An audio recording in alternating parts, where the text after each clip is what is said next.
How's it going? Couple minutes early.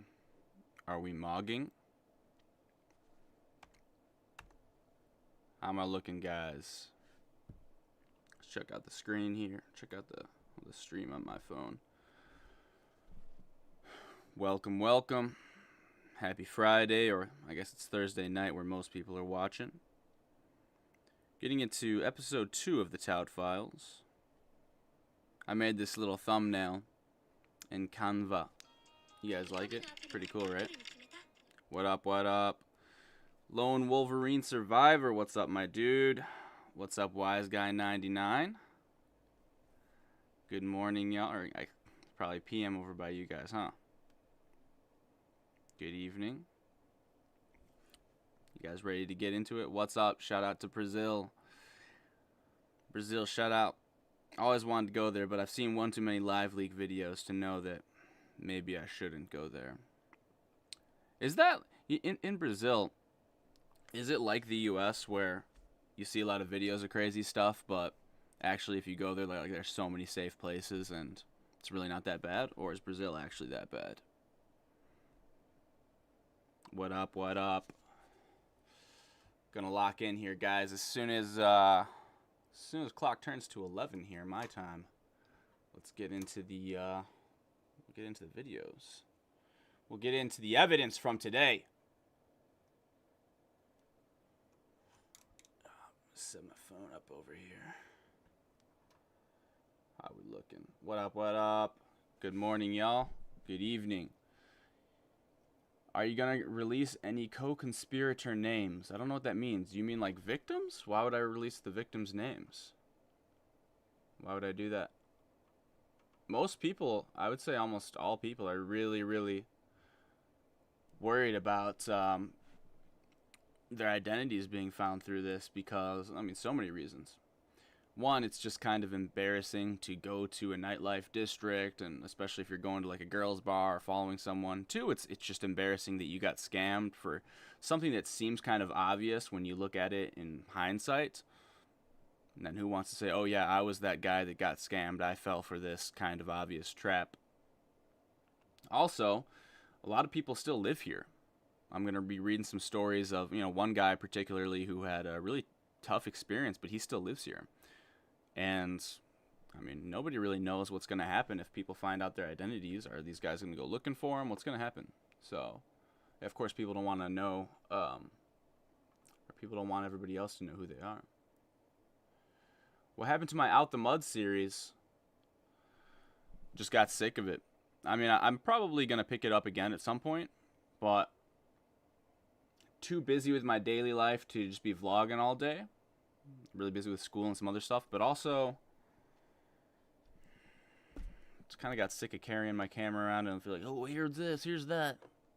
Hey guys, good morning. Like, just, I don't have that type of energy, man. My social battery runs out even from yapping to the camera. All right, let's get into it. Take a sip of my water. The first story I'm going to share today is actually from a fellow creator, a guy that I know personally more or less, a different creator, a guy who used to live in Japan. Lived in Japan for 5 years, and I believe he lives in Thailand now.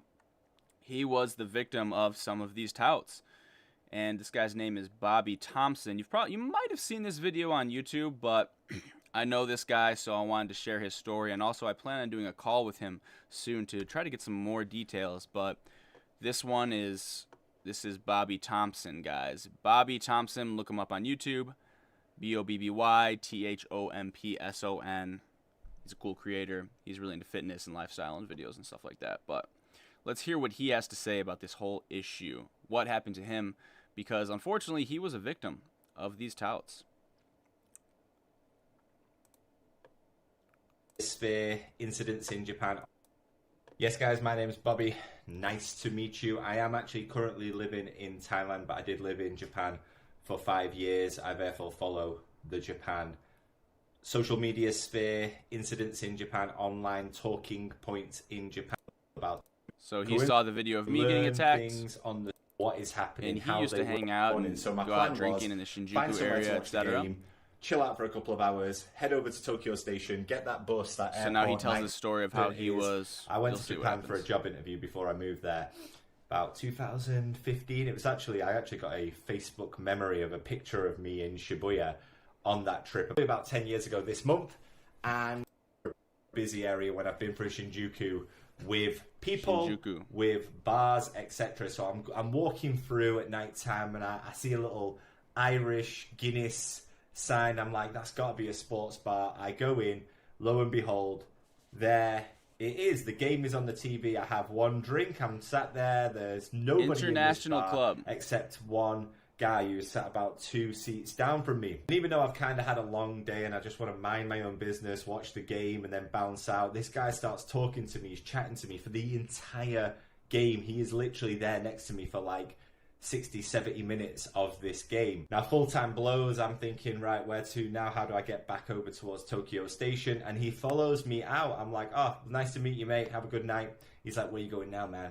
And I'm like, I've got to go to the station. He's like, you want to have some fun before you go? He gets this little black book out of his pocket. So if you guys haven't been able to follow, what happened is he went to an international bar, a bar where English speakers hang out. He met a guy there who seemed incredibly friendly, continued to talk to him all throughout the night, and then even after he left, the guy followed him out toward the station and said, do you want to have some fun? This is just a guy that he met out at a bar, not necessarily on the streets of Shinjuku.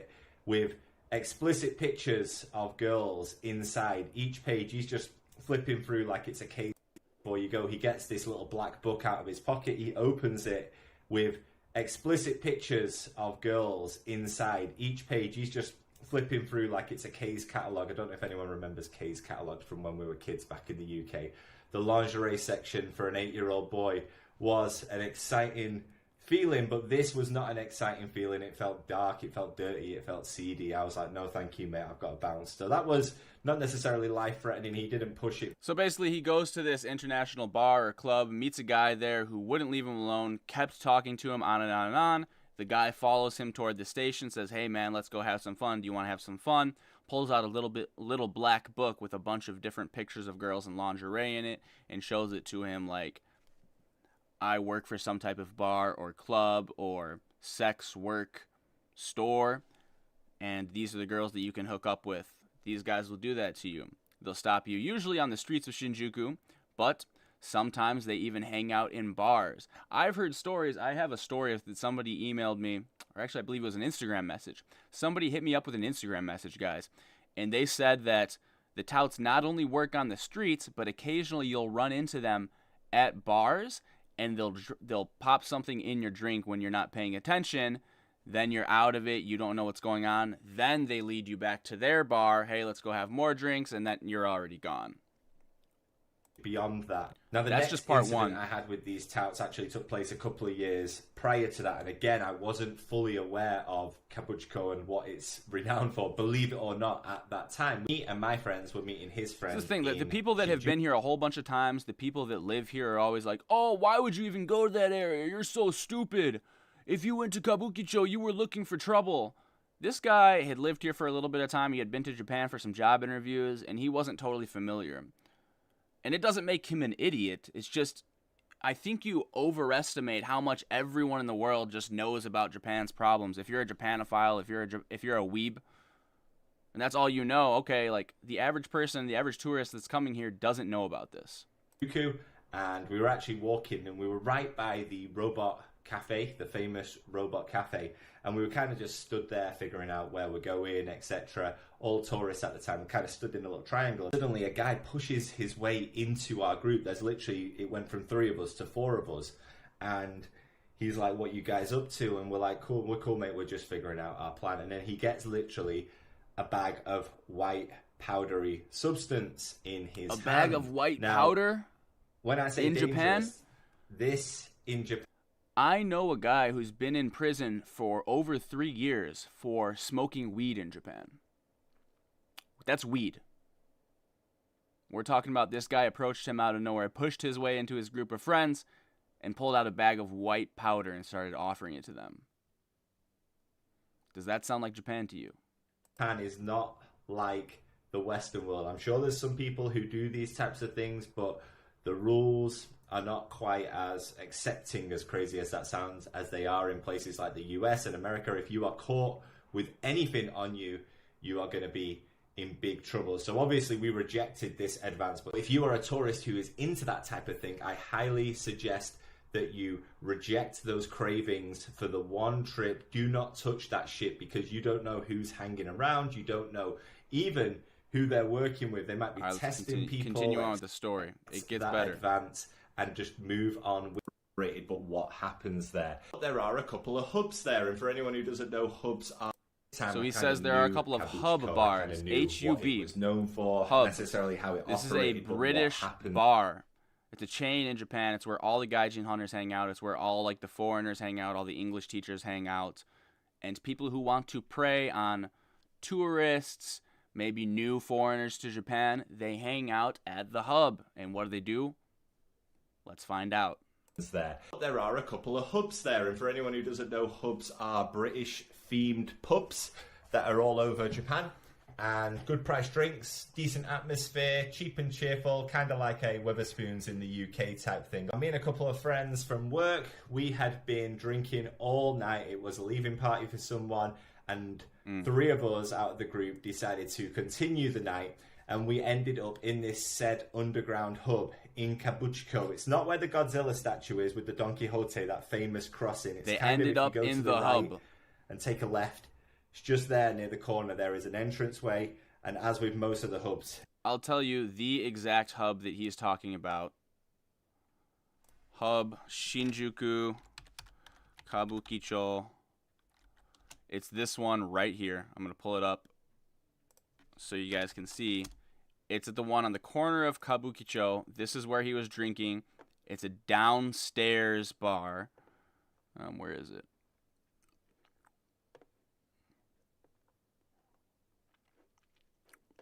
Alright, I can't find it. Fuck. It's not coming up on Google. That's alright. You guys get the idea. It's on the big street in Kabukicho, on the main street of Shinjuku. Hub Bar. H-U-B. It's where all the foreigners hang out in Japan. I've talked about it a whole bunch of times on my channel. They go there to drink. It goes down underground. There's people of all nationalities around us. Everybody's having a good time. But suddenly, out of nowhere, I feel myself losing focus, losing consciousness, and I honestly do not know what happened to this day, but I lost. Wait. At the hub? Not at one of these international clubs or international bars, just at the hub? Like the British pub where all the foreigners hang out? You felt yourself losing consciousness? Out of nowhere, I feel myself losing focus, losing consciousness. And I honestly do not know what happened to this day, but I lost not just one day in terms of a hangover. I've been drinking all night. I lost 2 days. Both of those days were a write-off. Now, I don't know if something got put in my drink. I don't know if I was spiked, but it was one of the worst feelings I've ever experienced in my life. And when I was looking at my phone the next day, which was in my pocket, I don't think these people are out to mug you. I was looking through the pictures, and there's a picture of me with this guy, and I've got no idea who this guy is, but he's there in several of the pictures. Again, one of these touts, maybe not, I don't know, I can't confirm that, I can't say it 100%, but I have heard stories that these touts get you in the bars. I've heard stories of people having their drinks spiked. Once their drink is spiked, they're out of the game, they're threatened, all of their money is taken, a terrible, vulnerable situation. The police won't help them because basically they theoretically brought it on themselves. Plus, by the time they figured out what's happened, it's too late. It's too late to prove anything. So I would say if you come into contact... Alright, so basically he was hanging out at a hub, the foreigner-friendly bar, started hanging out with one of those touts, or maybe a guy of African descent who was hanging out at the bar as well. Suddenly passes out. He wakes up. There's a bunch of pictures on his phone of him hanging out with one of those guys. Looks like luckily nothing was stolen, so that's great. But you never know. Maybe they stole something from somebody else. Maybe they tried to steal something. Thankfully, he's not injured or anything, or didn't have anything seriously stolen. But that's fucked up. Let's get into... All right. This is a voice message that was sent to me last week, after my stream last week. So guys, if you were a victim of any of these crimes, any of the touts in Shinjuku, hit me up, send me a voice message, send me an email, and we'll figure out a way to share your evidence. This one was sent to me last week after the stream. So it gets real here.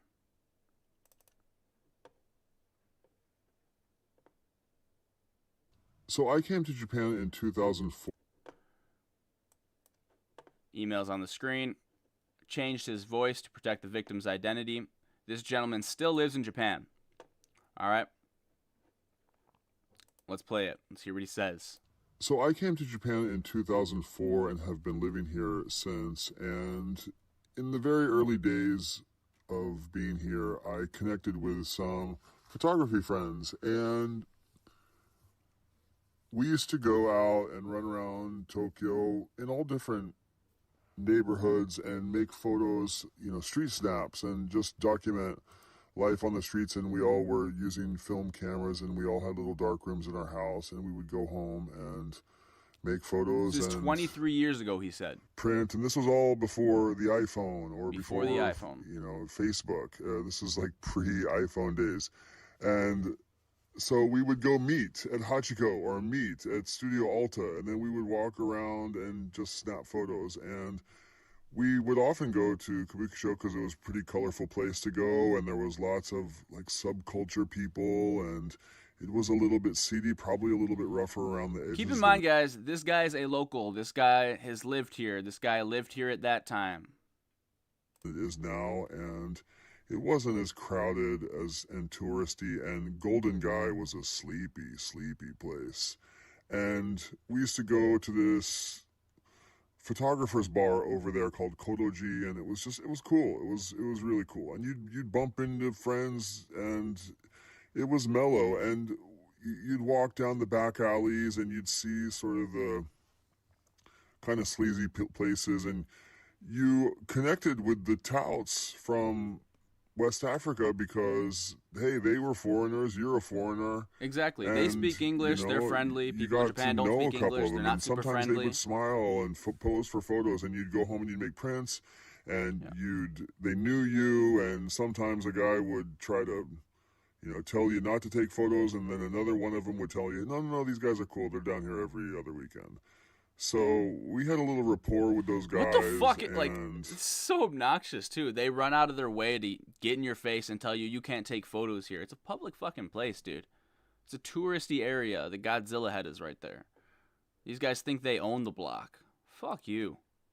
The weekend. So we had a little rapport with those guys, and we gave him prints and made friends with some of them. And the guy who kind of took to me was a guy called Fox, and I was just shocked because I still go down there from time to time, just walking through or showing some tourist friends in town. Of course. Or for whatever reason, and I ask sometimes, hey, is Fox still around? They're like, oh yeah, I can go find him for you if you want. I'm like, wow, he's still down here. Anyway, one night I was down there. It wasn't a bunch of debauchery. We never went into any of these clubs, Of course. And of course. I just walking down the street, same as you, a guy just came up to me. I had a camera around my neck, and he pulled on it so hard that it broke the camera off of my neck and gave me whiplash, basically. And he just punched me square in my mouth and knocked me over, and it was practically lights out. And by the time I kind of gathered myself. So he knows not to go to the girly bars. He knows not to interact too much with these guys. He's friendly with these guys for the most part. They built some rapport. He's a photographer. He's known in the area. He's cool with a lot of these guys. He even knows a guy there on a first-name basis. Was he looking for trouble? He's just walking around with a camera. Guy walks up to him, rips the camera off his neck, and punches him in the face, nearly knocking him out. Just out of nowhere.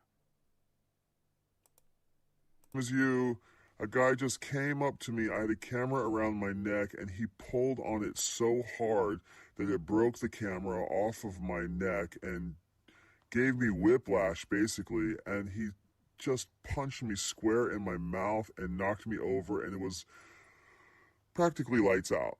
And by the time I kind of gathered myself, my friends were around me, and I guess his friends, if you will, were around him, and they were shouting at him, and my friends were shouting at them, and it was really uncool. And as I'll I say. got up and got to be, I saw him just smash my camera on the ground. My $1,000 camera. This guy's a photographer. He does photography. He walks around in Tokyo and does photography. He had a $1,000 camera. This is 23 years ago. Would be worth a lot more today. Out of nowhere, guy walks up, rips it off his neck, smashes the $1,000 camera on the ground, punches this guy in the face. This guy's even friendly with a lot of these guys. Meaning the victim here is friendly with the touts. He knows them on a first name basis. He's saying, oh, they're cool. You know, we've built some rapport with these guys. They're not so bad. What happens? He lets his guard down. One of them walks up, breaks his $1,000 camera, maybe his livelihood, if that's what he's doing professionally, and punches him square in the face for no fucking reason. At them, and it was really uncool. And as I got up and got to be, I saw him just smash my camera on the ground. My $1,000 camera. And I was just dumbfounded. And I was like, dude, you know, I'm just down here making pictures. I'm a nice guy or whatever. And I could feel with my tongue on my teeth that my tooth was broken. I could feel a chip in my tooth. And I said, man, dude, you can't just punch people, you know. And we had a little altercation and we shared. He fucking goes. He goes, man, you can't just punch people. No shit, buddy. You think just telling somebody who walked up out of nowhere, ripped a $1,000 camera off of you, smashed it on the ground, and punched you in the face out of nowhere is going to be like, oh, hey, you know what? Good point. Oh, shit. Yeah, that's right. I guess you can't just punch people.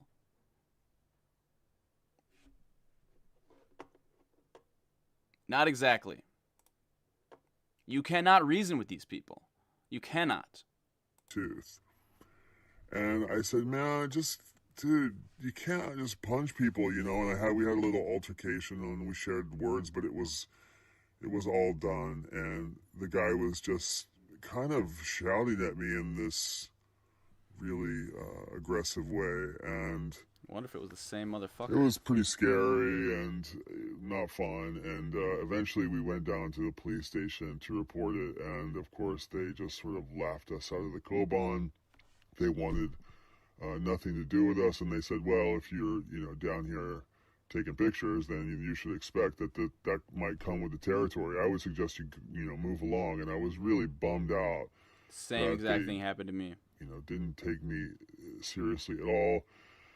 And I went back there maybe later that night or the next night to see if I could somehow recover this camera that he had broken, and if I could get the memory card or whatever. And I think I got back a very shattered camera and beyond repair, and I chalked it up as a really bad experience and learned from it and decided that I would not be friendly or anything with those guys ever again, and it was a real bummer. All right, so this guy's walking around being friendly with the tout, saying, hey, you know what, these guys are pretty cool, actually. I know some of them by name. Guy walks up out of nowhere, breaks his camera, smashes it on the ground, punches him in the face, breaks his tooth. He has to get his tooth fixed. And anyone who has a broken tooth, you know that's a lifelong issue. Those fillings never stay on, right? You have to get them repaired all the fucking time. And for what? No justice at all. Basically laughed out of the Koban, he said, the police box. And then he says, I decided I'm not going to be friendly with those guys anymore. Maybe later that night or the next night to see if I could somehow recover this camera that he had broken, and if I could get the memory card or whatever. And I think I got back a very shattered camera and beyond repair, and I chalked it up as a really bad experience and learned from it and decided that I would not be friendly or anything with those guys ever again, and it was a real bummer. So, yeah, that's my story. 20 years ago, basically the same thing happened that happened to you, happened to me, and I applaud you for trying to bring some attention to this. Everybody's got to work, everybody's got to do a job, I realize it, but when it comes to violence against others, that's when it's got to stop. Great message. Shout out to this viewer for being willing to share his story. This is really heavy stuff right here. This is super screwed up, and I feel my body tense as I'm listening to this. I'm pissed off. I'm annoyed. Basically the same experience that I had. Just attacked out of nowhere. And like he said, he was friendly with these guys. He was like, oh, they're not so bad. People just need to give them a shot. Everybody's saying that these guys are bad or these guys are violent. You just got to talk to them. You just got to hear them out. They're actually pretty friendly. He does that, and he gets punched in the face, broken tooth, broken camera, down thousands of dollars for the camera and the broken tooth. And he's trying to reason with them. He's trying to tell them, hey, man, you can't just punch people for no reason. And this is what we do. I think that's what I said. I think that's what I said to the guy when I got punched. I was like, what? I remember us just saying, what the fuck? A bunch of, I just like, what the fuck? What the fuck? And then I was like, what was that for? Or something like that. And the guy's just screaming, like yelling shit at me. And like, I can't even understand what he's saying. There's spit flying out of his mouth. He's with like 4 of his buddies. They're posturing toward me like they're going to kick my ass if I try to walk toward them. And I remember thinking like, why won't these guys just hear me out? Why won't they just reason with me? Because you cannot reason with them. They're incapable of doing it. Got one more email to read, guys. Thanks to everybody watching. Shout out. Gonna check in, see if we got any super chats here. Teenage Mutant Ninja Power. I don't even know what that means, but all right. Yo, thank you for watching. Teenage Mutant Ninja Power. Thanks, brother Nissan Smith. Shout out. All right, let's read. I believe I have one more email here, just for today. Yeah. Oh yeah, this one's kind of funny. This one's not as bad, but it's kind of funny.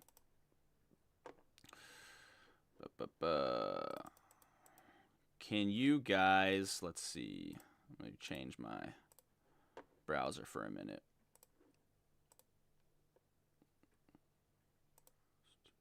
Nope, not that. Here we are. Alright, so apparently this guy's got a possible database on the touts. This guy emails me. This was back December 4th. So basically right after I posted the original video. And this guy hits me up. He goes, what's that? This guy goes, what's up, James? Broke this email down into chunks. I don't want to be a chode and overload. I'm detailing a little experience and offering a little help if needed. I don't know if this would work, but I can sort things independently and pass them on to you along with interesting perspectives. I currently live in Saitama, so not too far from the area. So this guy lives in Japan as well. My experience. These Nigerian scammers have been getting handsy, I'll say. One thing that surprised me is that they have become violent and brazen as opposed to the past. Me and my friend went to a bar and one of them literally grabbed and pulled him. I bought a hot dog off one of these scumbags. What the fuck is a hot dog? I've never seen them selling hot dogs. What is that? Oh yeah, that's true. They do have like a food truck in that one area on Kuyakusho Dori, I believe, on Kuyakusho Street. I believe, yeah, right in front of Seizakan. They do have a hot dog stand. So he bought a hot dog off one of these scumbags, which was surprisingly good. But he kept eyeing a seemingly underage girl, or very young, and saying how he gave her the big hot dogs. Yeah, exactly. Which is gross as hell and creepy. I gave her the big hot dogs. Hey girl, I gave her the big hot dogs. Same night, actually, I saw one Nigerian guy behind 2 American dudes who were wide-eyed as hell. I knew what was going on. Maybe they were drugged. Experience from fellow airmen. Had 2 people on a military trip, same thing. They were able to get their money back because military banks are pretty good on that shit, but drugged and money taken. Surprisingly, these dudes should know better, but they kept doing it. I don't know. Military guys, I don't know. Military guys, I don't know if they know better. Conspiracy, okay, and then he goes on. Conspiracy theory rant. The reason I think the police will not prosecute, but little do they know that if they keep brushing on foreign crime, this is how gangs can form, which is a real national security risk. Cops are probably in on it too. The level of protection that they receive is unnatural since doing business as a foreigner is extremely rigorous. So how the hell can they even operate? Organized crime might be way deeper than we think in this city. Bro, thank you for the email. But bro thinks he's Batman or something. I don't think it's that deep. I don't think it's that deep at all. What I think it is if there's anything I know about Japan and the 99% conviction rate that they have in Japan, it's the perfectionist culture that they don't want to pursue things if they don't think that 100% they're going to be able to prove it. And you've heard the same story. It's not always on foreigners. It's like for the chikan stuff, like the groping on the trains, for various sexual assault cases. It's very, very hard to prove this stuff, so Japan doesn't even want to look into it because they don't want to waste their time doing something or take the risk on something that they're not going to be able to prove.